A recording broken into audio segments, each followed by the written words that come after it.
কবিপক্ষে কবিতা। প্রথমেই আমি সর্বকালের সর্বযুগের আমাদের শিক্ষক, আমাদের গুরুদেব রবীন্দ্রনাথকে আমার বিনম্র শ্রদ্ধা এবং প্রণাম জানাই। আমরা যারা মুখোমুখি রয়েছি তাদের সবাইকে আমার প্রীতি, শুভেচ্ছা এবং অভিনন্দন।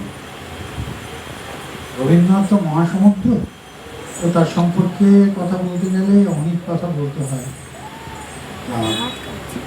কেউ বলেছেন যে রবীন্দ্রনাথ সারা জীবনে যা লিখে গেছেন একজন মানুষের পক্ষে তার সারা জীবনে পড়ে শেষ করাই বোধহয় সম্ভব হবে না।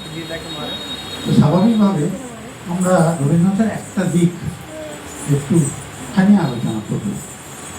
রবীন্দ্রনাথকে আমরা সবাই বিশ্বকবি বলি এবং আমরা জানি যে ওই গীতাঞ্জলি লিখেছিলেন, গীতাঞ্জলি ইংরেজি অনুবাদ হয়েছিল, অনুবাদ করেছিলেন তিনি নিজে এবং তারপরে তিনি বিশ্বকবি হয়েছিলেন। কিন্তু কীভাবে হয়েছিলেন, বিশ্ব সম্পর্কে তাঁর কি ধ্যান ধারণা ছিল, সেই সম্পর্কে একটু আলোচনা করব। রবীন্দ্রনাথ জীবনে দুটো দাবি করেছিল।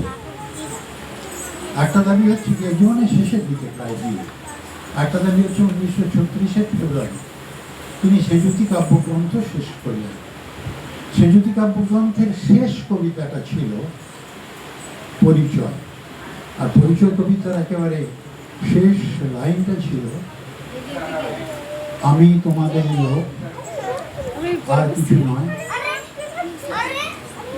এই হোক শেষ পরিচয়। লাইনটা ঠিক